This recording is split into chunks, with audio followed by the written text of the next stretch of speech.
Hello friends, welcome back to this channel. दोस्तों, इस video में हम यूको बैंक के लिए बात करेंगे, लेकिन उससे पहले आपसे रिक्वेस्ट करना चाहूँगा, अगर आप चैनल को पहली बार देख रहे हैं, मेक श्योर कि सब्सक्राइब करके बेल आइकन को हिट कर लीजिए ताकि आपको आने वाले समय में किसी भी वीडियो की नोटिफिकेशन मिस ना हो। और दूसरी रिक्वेस्ट कि अगर आप डीमेट या ट्रेडिंग अकाउंट ओपन कराना चाहते हैं, डिस्क्रिप्शन बॉक्स में लिंक दिया गया है। यूको बैंक दोस्तों, अगर हम देखें इस बैंक के अंदर तो लास्ट ट्रेडिंग सेशन में 13.15 पे ओपन हुआ। 13.15 से हाई नहीं बनाता है, 12.95 का लो बनाया और 13 के ऊपर सेटल हुआ था, लगभग 1.89% की गिरावट के साथ, जिसके करस्पॉन्डिंग मार्केट गैप है 15,542 करोड़ रुपए।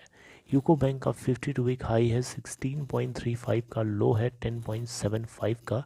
एनएससी के ऊपर 27,53,939 टोटल वॉल्यूम जनरेट हुआ।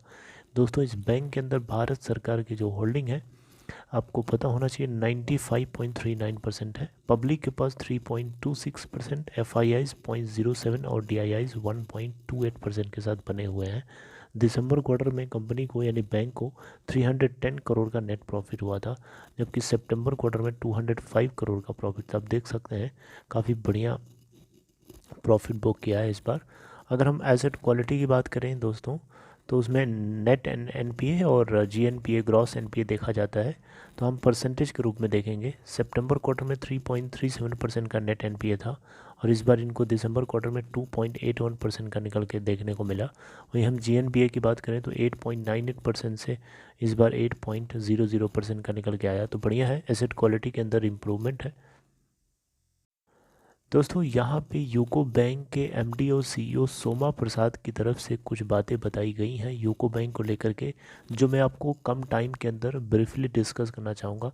दोस्तों, यूको बैंक जो है यहाँ पे ग्रोथ को वापस सेंटर स्टेज पे लेके आना चाहता है, ये एमडी और सीईओ की तरफ से बताया जा रहा है। दोस्तों, यहाँ पे अगर आप देखें तो यूको बैंक जो है फाइनेंशियल ईयर 2023 जो कि स्टार्ट होने वाला है अभी जल्दी ही, आने वाले कुछ दिनों के बाद, मतलब 1 डेढ़ महीने के बाद, तो उस फाइनेंशियल ईयर के अंदर यानी फाइनेंशियल ईयर 2023 के अंदर 12 से 15% की टोटल क्रेडिट ग्रोथ देखा जा रहा है सोमा प्रसाद जी के द्वारा। और ये पूरे पैन इंडिया बेसिस पे 200 से ज़्यादा या लगभग 200 के करीब ब्रांचेस ओपन करने की पूरी प्लानिंग में लगे हुए हैं। दोस्तों, पैन इंडिया मतलब यहाँ पे ये है कि पूरे अक्रॉस इंडिया अलग अलग जगहों पे ये 200 के आसपास टोटल नई ब्रांचेस खोलेंगे फाइनेंशियल ईयर 2023 के अंदर। और ये पूरे पैन इंडिया बेसिस पे जो इनकी क्रेडिट ग्रोथ है 12 से 15% तक लेके आना चाहते हैं। और ये सस्टेन ग्रोथ और सस्टेन प्रॉफिट को मेंटेन करके रखने की कोशिश करना चाहेंगे आने वाले दिनों में, राइट। तो जैसा कि आपको पता होना चाहिए, अभी सितंबर 2021 के अंदर आरबीआई ने इस बैंक को प्रॉम्प्ट करेक्टिव एक्शन से बाहर निकाला था और ये एक बहुत ही बढ़िया खबर थी। और कोई भी बैंक पीसीएसए फ्रेमवर्क से बाहर आता है, इसका मतलब कि उसके जो उसके ऊपर जो रिस्ट्रिक्शंस लगाए गए हैं वो रिस्ट्रिक्शन हटाए जा रहे हैं, मतलब कि वो बैंक बेहतर कर रहा है पहले के मुकाबले। आपको पता होना चाहिए 2017 में इस बैंक को आरबीआई ने पीसीए फ्रेमवर्क में डाल दिया था, क्योंकि इनके बिजनेस सिचुएशंस काफ़ी ख़राब थी, बैलेंस शीट काफ़ी गंदी हो रही थी, जिसके चलते इनको पीसीए विंडो के अंदर डाल दिया गया था। हालांकि बैंक तब से रिकवर कर रहा है, करते करते अब बेटर है कि बाहर हो चुका है। तो दोस्तों, यहाँ पे जो है सोमा प्रसाद जो कि एमडी और सीईओ इस बैंक के, इनकी तरफ से जो बातें बताई गई उसमें ये भी है कि इनसे पूछा गया कि कैपिटल रेजिंग को लेकर के कैसे देखते हैं आप। तो यहाँ बताया गया कि दोस्तों, कैपिटल रेजिंग को लेकर के अगले फाइनेंशियल ईयर तक या 2-3 सालों तक ये इनको नहीं लगता कि कैपिटल रेज करने की ज़रूरत पड़ेगी, क्योंकि बैंक के पास ऑलरेडी सफिशिएंट कैपिटल है इसकी बिजनेस एक्सपेंशन के लिए। और इनके जो कैपिटल एडेक्वेसी रेशियो है CRAR वो 14.6% का है, जो कि क्वाइट कंफर्टेबल है। और इसी के आधार पर इनको लगता है कि इनको कैपिटल रेज करने की कोई ज़रूरत आगे नहीं पड़ने वाली है, कम से कम अगले 1 साल तक तो नहीं ही पड़ेगी, ऐसा ही बताया जा रहा है। लोन पोर्टफोलियो के ग्रोथ के लिए बैंक जो है फोकस करेगा रैम के ऊपर। रैम का क्या मतलब है? RAM। रैम का मतलब है R for retail, A for agriculture and M for MSME। यानी RAM इस पे फोकस किया जाएगा। और ये जो है इनका मतलब कॉरपोरेट सेक्टर्स की भी एक्सपेंशन करना यहाँ पे बैंक के लिए इम्पोर्टेंट है। और ये कंसंट्रेट करेंगे कि कॉरपोरेट अकाउंट्स में उन अकाउंट्स के ऊपर ज़्यादा फोकस करें जिनकी रेटिंग अच्छी है।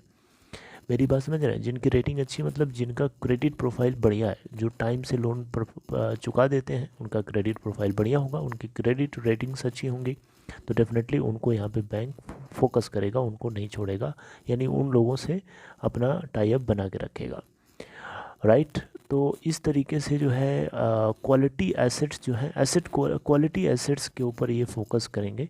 कॉरपोरेट की ग्रोथ भी इम्पोर्टेंट है, साथ साथ में MSME की भी इम्पोर्टेंट है, एग्रीकल्चर की भी इम्पोर्टेंट है, और रिटेल की भी इम्पोर्टेंट है।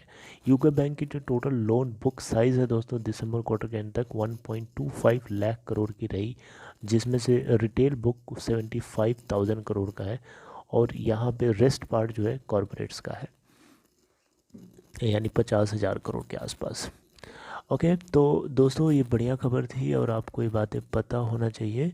डिजिटल प्ले की अगर साइट पे देखें दोस्तों, तो इकोसिस्टम बदलता जा रहा है बैंकिंग इंडस्ट्री का, हर चीज़ जो डिजिटलाइज हो रहा है, आपको पता ही है। तो यूको बैंक भी अपने डिजिटलाइजेशन प्ले को बनाए रखना चाहता है, और ये अपने डिजिटल एक्सपेंशन के लिए कोशिश कर रहा है, क्योंकि ये भी इसके लिए एक इम्पोर्टेंट फ्रंट है, राइट। तो दोस्तों बस इतना ही इस वीडियो के अंदर जो बताया था इन्होंने, मैंने आपको उसका कंक्लूजन पॉइंट बताया कम टाइम के अंदर, और भी पॉइंट्स हैं यहाँ पे। तो दोस्तों मेन पॉइंट था जो मैंने आपको बता दिया। आई होप आपको ये छोटी सी इन्फॉर्मेशन अच्छी लगी होगी। If you like this content please give a big thumbs up and take care.